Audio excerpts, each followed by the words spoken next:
Alabamians pay some of the highest electric bills in the country, right? And so you have the same forces profiting from having Alabama workers pay some of the highest bills in the country, also trying to prevent Alabama workers from getting a union.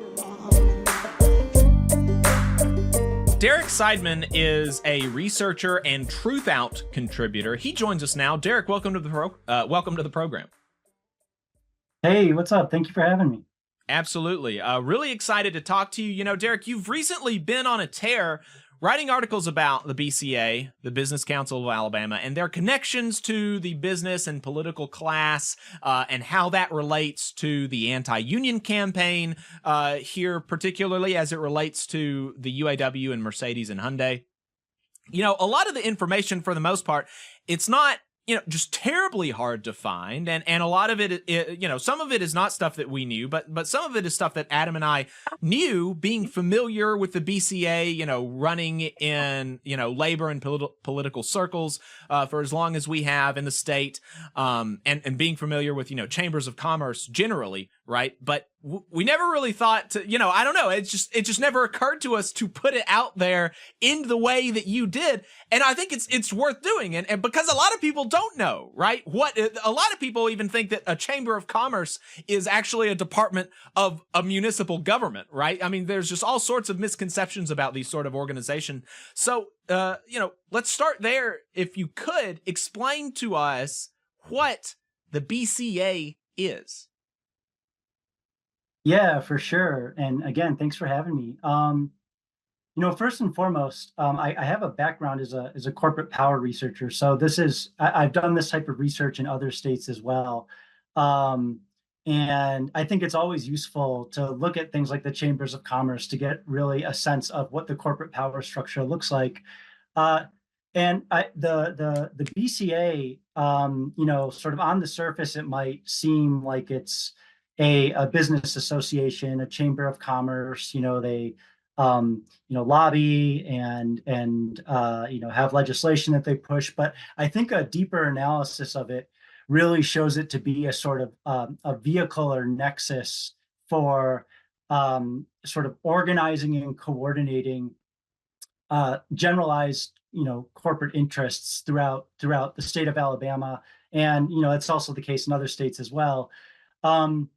And, you know, so, I mean, it does things like, you know, we'll fight against minimum wage increases, or, you know, push legislation around, you know, so-called workforce development or what have you, right?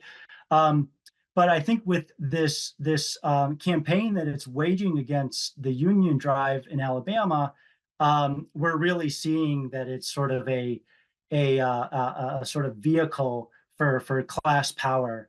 And you can see that by looking at, you know, the leadership of it. When I say the leadership, I'm really talking about the governance of it. You know, there's a 135 member board of directors that governs the BCA. But in reality, in the day-to-day, it's a much smaller group that are the officers and the executive committees. And if you look who's in that small group, it's just over a dozen. You have the biggest bank in Alabama, the CEO of the biggest bank. He's actually, John Turner is the chairman of the BCA. You have the biggest healthcare company. You have, of course, you know, the Alabama Power, the biggest electric utility, you know, widely represented. And I can talk a little bit about that. You have not Jimmy Raine himself, the state's only billionaire, but his company represented by one of the top executives. So it's really a nexus of the most, you know, powerful people in Alabama. And so I think, you know, when you see it that way, you know, you can really, like start to understand the BCA as a real, you know, sort of organizing vehicle for the ruling class in Alabama. And I think, you know, we see right now that it's very sort of terrified in a kind of existential way over the, you know, auto workers unionizing in Alabama.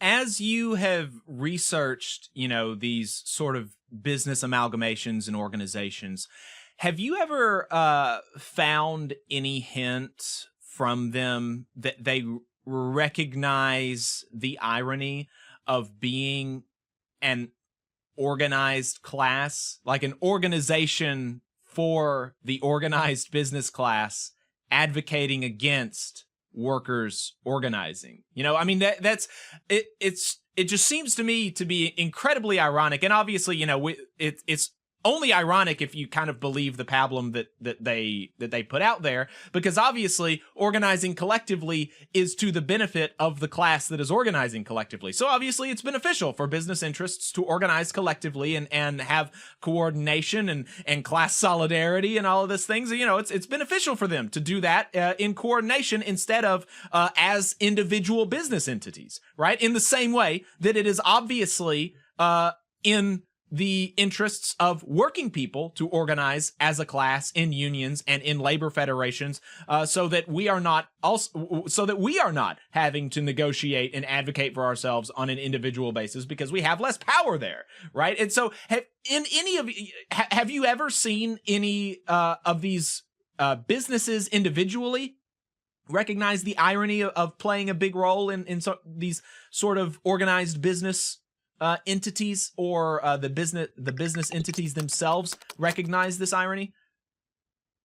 It's funny you ask that, because it almost feels like it's the air that they breathe, and they don't necessarily recognize that. And you know, I mean, I think that they're very self-aware, you know, that they're sort of organizing to pursue their interests, but I think that they see, you know, their interests as the general interests. And you know, now that they are, you know, getting, you know, a real force that is you know, starting to punch back, you can see how terrified they are, because they've had, you know, really kind of, you know, more or less unchallenged, sort of unrivaled power. But it is funny also that you know, mentioned irony, and it made me think of something else also. You know, there was, I think it was a week or two ago, where Kay Ivey, who, by the way, I mean, we can talk about her relationship to the BCA, and I know you all have talked about it as well. But I mean, in my opinion, she should almost be considered indistinguishable from the BCA, a virtual arm of the BCA. There's so many ties and connections there. But she, you know, she had tweeted, or quote tweeted, something about the UAW being a dangerous leech and corrupt, and it's just really ironic to me, because, you know, first of all, she was, you know, quoting a so-called news site that is actually owned by a consultant who works for the BCA. Some people might not know that, but we can talk about that if you want. But also, I mean, it's just like, you know, if you look at the revolving doors between her administration and the BCA, I mean, she's got people high up in her administration that came straight out of the BCA. How much money she takes from the BCA, it's unbelievable. You know, and if you look at the BCA itself, and just like, you know, that chairman that I mentioned, you know, John Turner, who's the CEO of Regions Bank, he raked in almost $40 million the past 3 years, and he's leading this, you know, this group, the BCA, that's telling auto workers they can't even have a union. So I mean, it's just really, that's an irony to me too, that they, you know, that she's you know, claiming that the UAW is a leech, when in fact, you know, we see how much sort of power and wealth and connections and revolving doors, you know, are sort of swirling around her in the BCA. Yes, and we have, you know, so being a union radio program, we have folks who listen to us who have been in the labor movement for a long time. One of those brothers is Mel Sutton. He was, he's a delegate to the North Alabama, or he attends meetings for the North Alabama Labor Council. He was formerly a delegate of the West Alabama Area Labor Council, retired member of United Steelworkers, you know, great guy. He wanted to remind folks that not that long ago, Kay Ivey was coming with her hand out to organized labor as a Democrat for support and donations and votes, right? And so that's just a very funny thing that is, you know, any Alabama Republican over the age of 55, this is pretty much true for. And you know, it's worth saying that. And so we'll stick on the Yellowhammer stuff for a bit, and then we'll go back to some of Kay Ivey's connections, because this is something that's also funny, and that I have known, and it's just, again, it's not something that I've thought to say very much, but it's worth saying, especially since one of the stations that we're on is a conservative radio station that is officially partnered with Yellowhammer News, and so I want to talk about that so that folks know that. And so talk to us about Yellowhammer's connections with the BCA and the GOP political class in Alabama. Like, pull on that thread for us. Yeah, so we could talk about it for a while. There's a lot of weeds to get into, but I think the sort of broad outlines of the story that you probably know well is that, yeah, Yellowhammer got started in 2011 by a guy named Cliff Sims. It turned out a few years later that it was owned or co-owned by some really prominent lobbyists. Two of them had been former executive directors of the Alabama GOP, and this got exposed when an independent journalist, Eddie Curran, got some leaked emails that he published, where basically Cliff Sims was kind of taking marching orders from one of these lobbyists over a commercial they were doing for coal, and I think there were some Alabama Power ties there. But the way that Eddie Curran described it to me when I talked to him is that he said, Yellowhammer, the conservative politics are kind of the bait, and it's really a pay-for-play operation. You do business with their consultants, their lobbyists who are behind it, and Yellowhammer, treats you well in its coverage, right? We can fast forward to a few years ahead now. In late 2023, it was the fall of 2023, it was announced that Yellowhammer was bought by a political consultant named Paul Shashi.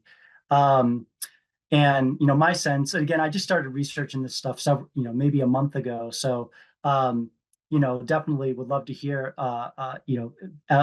if you have any, thoughts or insights or things that about Yellowhammer's, being in Alabama. But my sense is that Shashi, he's a powerful political consultant. He managed the Senate campaigns of both Katie Britt and Tommy Tuberville. He is a principal for this firm, SR Communications, that does business really with the true heights of political power in Alabama, lieutenant governor, high up in the Alabama legislature and so on. So Shashi bought Yellowhammer News. He's a co-owner. There's another guy who's a co-owner who's worked for an investment firm. My sense is that he's probably the money behind it, but I don't know for sure. In any event, what was announced a few months earlier than that, or in the spring of 2023, in just like one little announcement, right, was that the BCA had hired Shashi as a political consultant. The BCA announced it. They put out a press release. Mm-hmm. And so basically you have this situation now where Yellowhammer is, I've looked at it, I've been paying attention to it since I started doing this research. It's just, very consistently, a few times a week, putting out this anti-UAW articles, using language that's kind of demonizing Shawn Fain and the UAW. This is happening in a so-called media outlet that is owned by someone who's working for the main group that is sort of leading the statewide anti-union campaign. And of course, none of this is disclosed. Like, in none of their coverage of the UAW or the union drive does it say, disclosure, our owner is working for the union busters, right, so to speak. And I actually emailed Shashi, I emailed Yellowhammer, I emailed the Business of Council Alabama. I wanted to get some comment from them. I wanted to know what was their disclosure policy. I didn't get any response from any of them. But last thing I'll say is that this is sort of I think an interesting thing that's related to the union drive here. But I think Yellowhammer, it should be understood as sort of part of the larger corporate political operation within Alabama. Mm-hmm. Hey, 5 seconds, just wanted to say that this is only possible because of our donors. If you want to see more of this, then consider donating yourself at tvlr.fm/donate. Yes, absolutely. That's all totally right and tracks with my understanding as well. And just to show you how far, just as an illustration of how far the pay for play thing goes, United Launch Alliance is a business in Decatur. It's in our area, and their machinists are unionized with the International Association of Machinists and Aerospace Workers. ULA is a big advertiser at the very least on ULA. I mean, you on Yellowhammer News, you almost can't even open Yellowhammer News without seeing a ULA ad, which is funny because, I mean, what is ULA advertising exactly, right? The random conservative readers in Alabama are not going to be buying any products from ULA. The U.S. government buys rockets from ULA, right? I mean, there's no sense, you know, it doesn't make sense, you know, just as an expenditure. But there's constantly articles gushing about how great ULA's rockets are and all of this. And that's true. I mean, they have 100% success rate, and that's, you know, union labor, right? They never mention that. But Yellowhammer News obviously took a very strong anti-vaccine mandate stance. And ULA fired some dozen workers for not getting the vaccine. And you know, whatever you think about the vaccine, I think, you know, obviously people should have gotten the vaccine. I was in the trial for the vaccine, right? You know, all of this. But the union fought the firings, and Yellowhammer never covered it, despite actually workers from ULA calling into this station asking for it to be covered, and it was not covered. We talked to folks from the union about it, and, you know, all of this. And so that just kind of goes to show you the extent, because there were other companies that fired people and they did not get the, you know, that kind of, you know, kid glove treatment from Yellowhammer. And so I thought that, you know, that's just kind of illustrative of what you're talking about, the kind of pay to play way that they operate. Yeah, I mean, that makes sense. Yeah. Yeah. So let's go back to then, you know, Kay Ivey and the BCA and this revolving door of lobbyists and money and campaign donations. What are some highlights from that, from those relationships and some of the things that you found? Yeah. So also I should say, you know, if people go and look at the first article I did that looked at the BCA for TruthOut, then I have some maps in there where I sort of have visual maps that show all the revolving doors and donations and things like that. If you want to get a look at, you know, get a sort of visual sense of all this. But great job. Thanks. Doing Yeah. that. Like, I think it's really helpful to visualize and literally see like the dots connected and the connections there. So I really appreciate that. And yeah, I highly encourage people to check that out. The title of the article is "Corporate Power Has Long Dominated Alabama. Auto Workers May Change That" by Derek Seidman in TruthOut. And then he has another the article specifically about Yellowhammer's ties to the BCA and all of these. The title of that article is "Anti-UAW Media in Alabama is Owned by GOP Consultant with Corporate Ties." Okay, sorry. Continue. Thanks. Yeah. So, yeah, I mean, we could talk about campaign finance first. So I looked at the, you know, top donors to Ivey in the last full election cycle, 2021-22. And, you know, 7 of her top dozen donors were, and this is including the number one, you know, the big dark money that she was taking. But 7 of her top dozen donors were, you know, tied to the BCA, you know, and most of those like closely tied to the BCA. So for example, you know, the BCA itself has given her around $400,000 over the past 15 years or so, just under $400,000. But, you know, another big donor was Alabama Power. They gave her $235,000. And I should say, Alabama Power, the thing I was most struck about by researching the governance and the leadership of the BCA is the way that it's dominated by Alabama Power.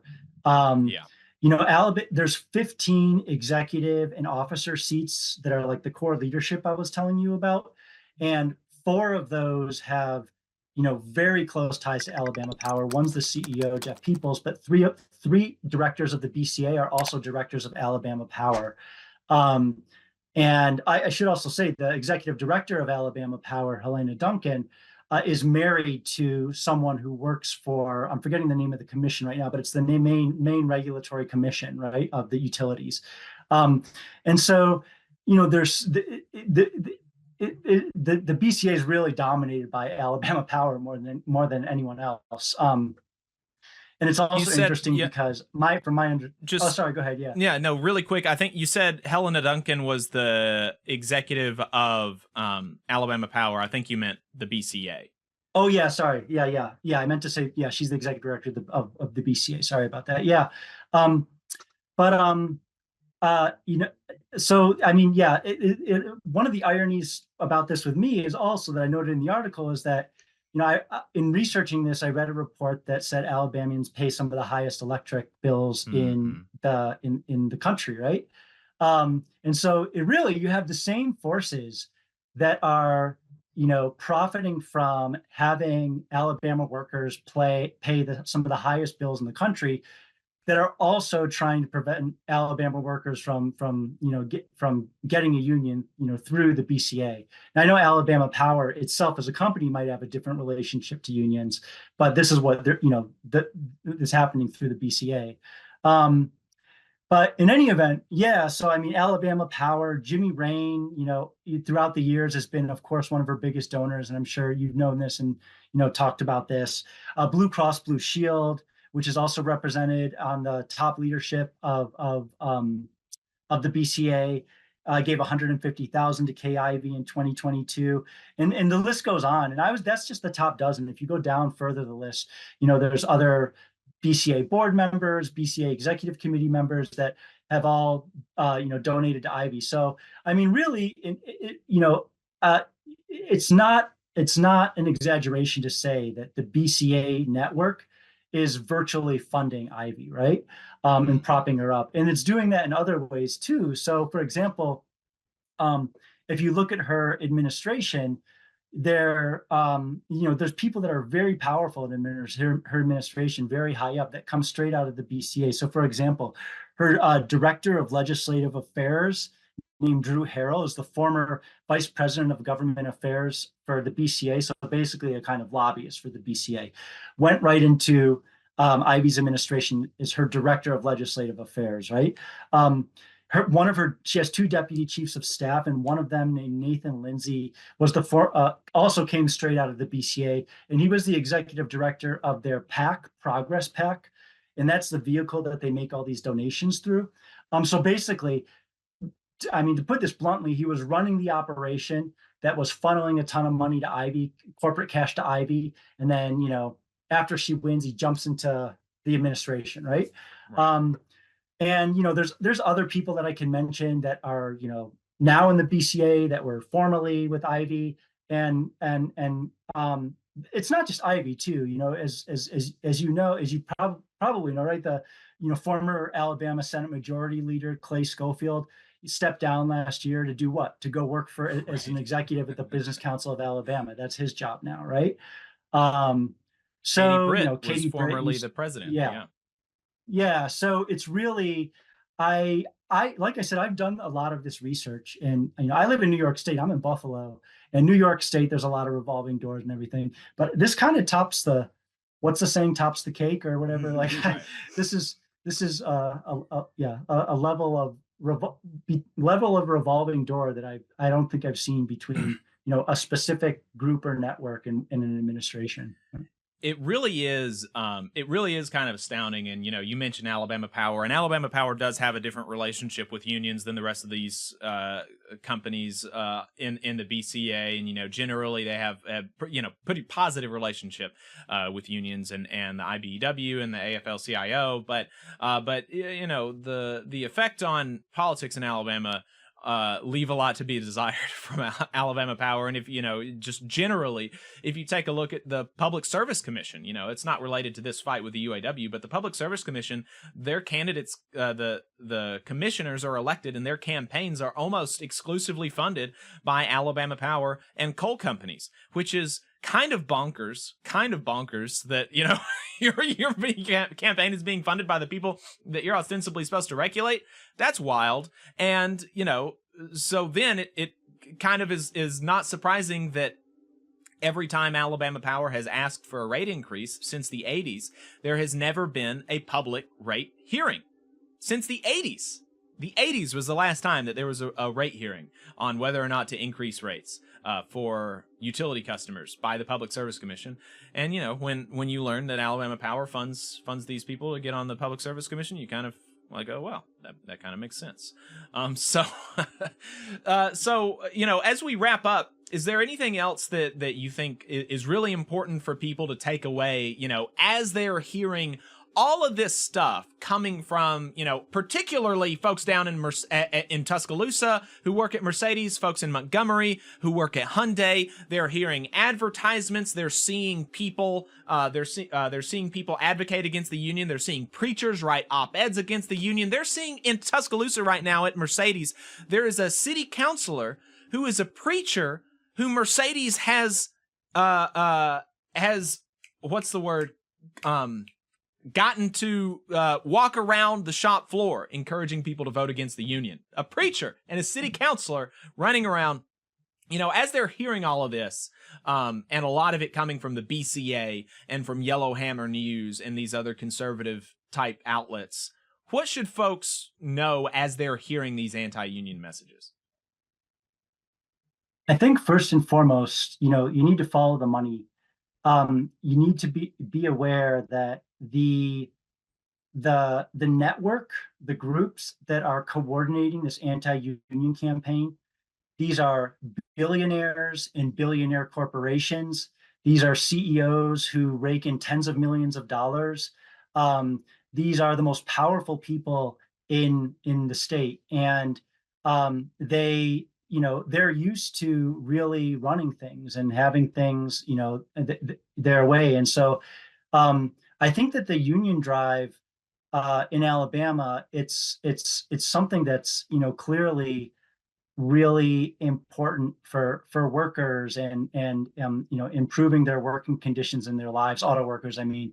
But I think it should also be understood as a sort of bigger battle that is challenging the power of these entrenched elites, these extremely wealthy and influential elites, corporate elites. And I mean, really, you see that in how kind of scared and terrified they are, and how much effort they're putting into just to stopping, a few thousand workers from getting a union. And so I think that the union drive in Alabama, in the auto factories is, it's on the one hand, it's a discrete union drive, right? But on the other hand, it represents a much bigger fight against, very powerful, very wealthy corporations and corporate interests that have been holding people down for too long, within auto plants, but also beyond that. Awesome. Derek, thank you very much for your time. I appreciate it, and thank you for your work again. The articles are on TruthOut. Corporate power has long dominated Alabama. Auto workers may change that is the first article, and the second is Anti-UAW media in Alabama is owned by GOP consultant with corporate ties. You also did a video for More Perfect Union. You can check that out on More Perfect Union's Twitter page and YouTube channel. Derek Seidman, thank you very much for your time. I appreciate it.